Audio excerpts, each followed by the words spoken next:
Hi, I'm Yassine. I'm Ethan. I'm Abhishek. I'm Vaibhav. And today we're gonna play Hippos!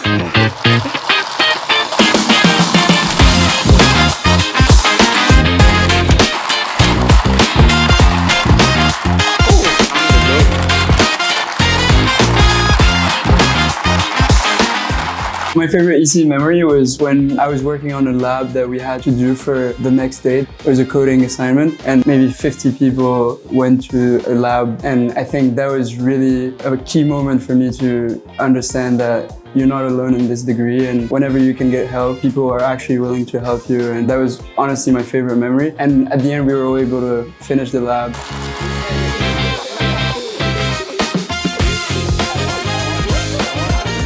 So the ECE program was both what I expected, but there were parts of it that were unexpected as well. I think the main unexpected thing were all the friends that I made along the way that have helped me shape who I am both professionally as well as personally.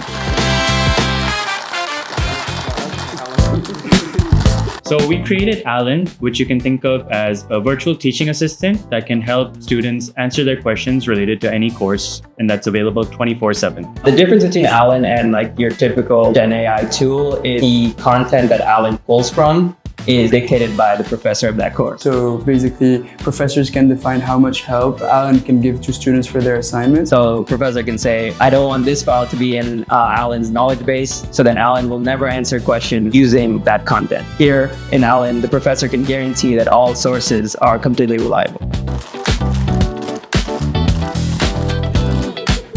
So the inspiration for Alan is we're all students, and the amount of information that we're provided can be overwhelming at times. There's Quarkus, there's slides posted, there's a textbook, there are even YouTube links that are include lecture notes.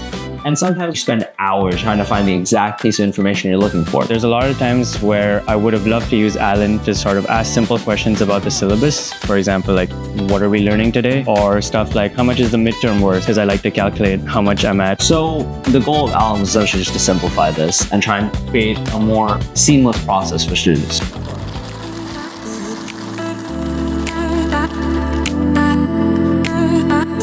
I think a skill that I've developed, working with these guys is active listening. A lot of the projects that I've worked on in the past and as engineers are kind of solo or maybe groups of two.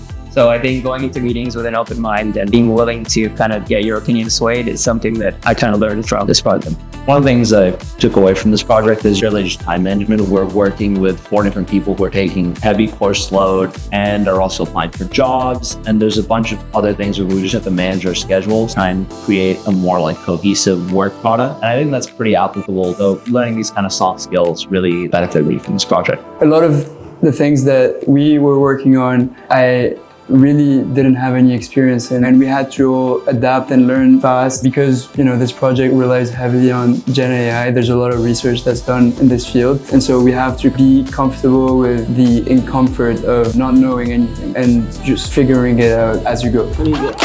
I got 5, 6. One thing that I really liked about this Capstone project was the freedom that we were given. It really resembled a real life startup environment in a way, where basically we were told, hey, just solve a problem, come up with a real technical solution. And the thing that I also really liked was that we had to go and find users. So it wasn't just developing a product, but also trying to build a product that people actually want to use. And I'm very happy that we were able to do that with Alan. And I think that's all those skills can really translate them to the real world. One of the real world skills that I've learned throughout this project was the fact that we really need to be user-centric. Throughout the development of this project, there were times where we'd sort of get lost in what we wanted to do because we didn't really remind ourselves on what the user might want. And so we really struggled at first until we started interacting with users, actually trying to understand what they wanted and not just what we wanted Alan to be.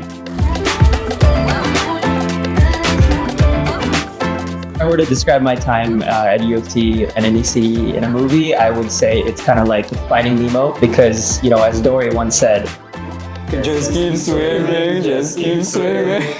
And that's kind of how, we felt.